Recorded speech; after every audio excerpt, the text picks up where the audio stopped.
Yan, continue po natin. Kinat lang natin yung video kasi nagloko yung phone. So, nakikita nyo po, andyan yung mga choices of rate. Pero, pinakamalaki yung binibigay niyang dollar worth is, eto laging pipindutin, very good, or 5/5, and then complete. Ayan, so successfully completed po siya. So, get next review, and then up again. Same lang po yung gagawin natin until ma-finish natin yung i-review natin for today. Yan.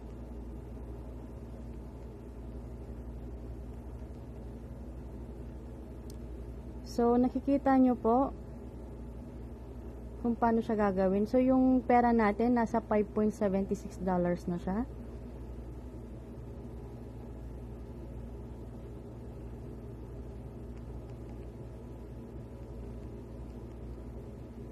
O, nasa $6 na po tayo. Mabilis lang po yung kitaan dito. Basta tsatsagain mo lang siya everyday. Kasi kapag natapos mo yung i-review for today, babalikan mo siya by tomorrow.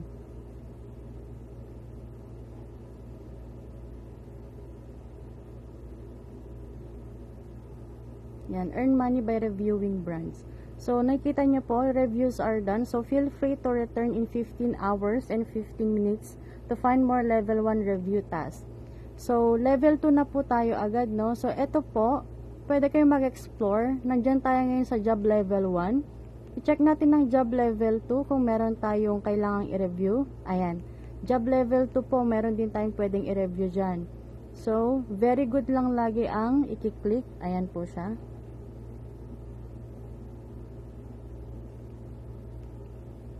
Ayan, nasa $7 na po tayo agad. Diba? Ang bilis lang.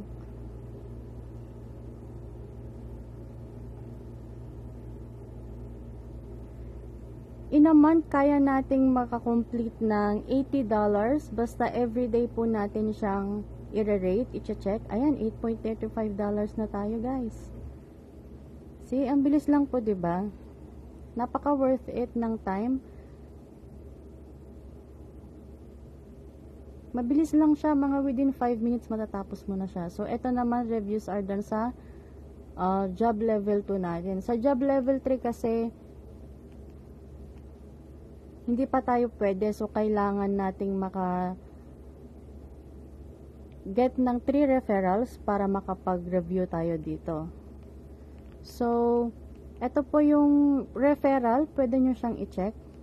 Tapos nakadepende po yan sa inyo kung gusto nyo bang mag-invite or hindi. And sa withdrawal po natin, so $80 ang pinaka-minimum.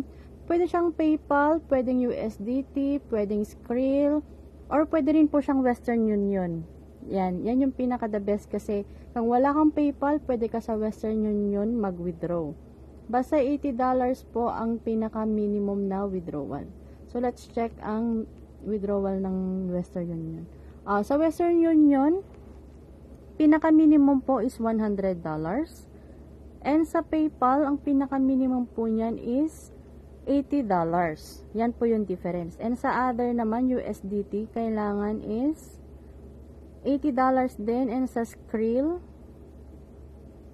same, $80. So, Western Union lang po ang naiiba sa kanila ng minimum withdrawal. So, ayan guys. May mga, pwede rin po kayong pagkakitaan na iba dyan. Pwede nyo siyang hanapin. Like ito, video bonuses. Ayan. Kailangan mong mag-create ng 5 minutes. Ayan po siya. Kailangan may channel ka na 200 subscribers. Ganyan lang po siya kadaling mag-earn. And ito, pwede nyo pong i-explore ang ating profile. Ayan. Ayan po siya. So, happy earning guys, and hope lahat tayo makapag-payout. Pag nakapag-payout po tayo, gagawa ulit tayo ng video for proof syempre. And good luck po sa ating lahat, konting sipag lang para kumikita tayo kahit nasa bahay lang. Ayan. So, salamat po.